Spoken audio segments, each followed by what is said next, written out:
Coucou les CP, coucou les CE1, donc on se retrouve pour les incollables 4. Alors attention, c'est parti, première question. Change une lettre du mot plan. Donc tu changes une lettre du mot plan et trouve le nom d'un gâteau. Quel est ce gâteau? Bravo si tu avais trouvé. Oui, il faut bien changer le P et le remplacer par le F. Ce gâteau s'appelle le flan, c'est bien ça. Alors, question suivante. Quel est le plus grand nombre de 3 chiffres écrits avec un 4, un 8 et un 2? Alors, je vais mettre le 4, le 8 et le 2. On a le 4, on a le 8, on a le 2. Et avec, il faut former le plus grand nombre possible. Former le plus grand nombre, c'est-à-dire en avoir le plus possible. Et donc, comme il y a 3 chiffres, on sait qu'il y aura des unités, des dizaines et des centaines. Et c'est quoi le plus intéressant pour en avoir beaucoup? Qu'est-ce qu'il faut mieux avoir beaucoup? Des centaines, des dizaines ou des unités? Si t'en veux plein. Oui, il faut mieux avoir des centaines. Donc, quel est le plus grand chiffre qu'on peut mettre pour les centaines pour en avoir beaucoup? C'est le 8, exactement. Donc on va mettre 8 centaines. Et ensuite, entre les dizaines et les unités, c'est quoi qu'il faut avoir pour en avoir le plus? Faut mieux avoir des dizaines ou des unités?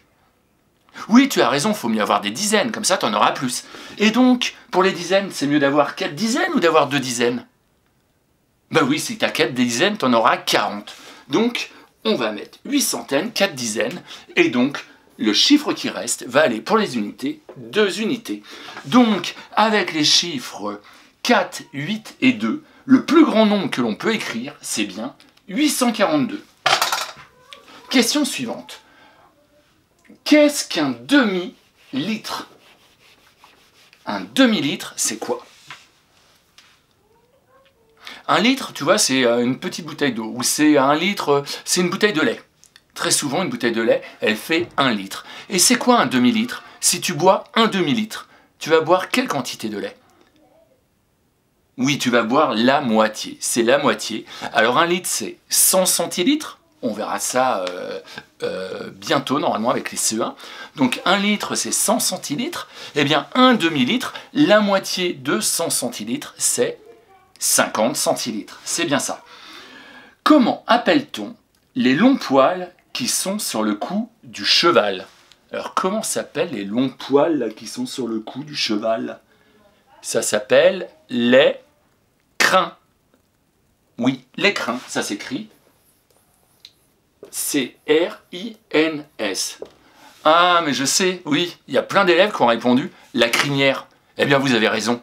Parce que les crins, quand on les met ensemble, tous ces poils sur le cou du cheval, eh bien, quand on les met ensemble, ça forme la crinière. La crinière. Et donc, si tu as répondu la crinière du cheval, c'est une bonne réponse. Puisque la crinière, c'est la même chose que les crins. Ce sont des... Quand ça veut dire la même chose, mais de façon différente? Oui, très bien, des synonymes. Et enfin, dernière question.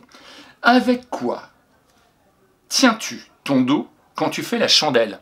En gymnastique, si tu fais la chandelle, tu sais, la chandelle, tu vas mettre tes pieds en l'air, tu vas t'allonger sur le dos, tu vas essayer de mettre tes pieds en l'air le plus haut possible. Et pour tenir ton dos, tu vas utiliser quoi? Oui, tu vas utiliser tes mains. Donc c'est avec les mains qu'on peut réaliser une belle chandelle en mettant ses pieds le plus haut possible en l'air.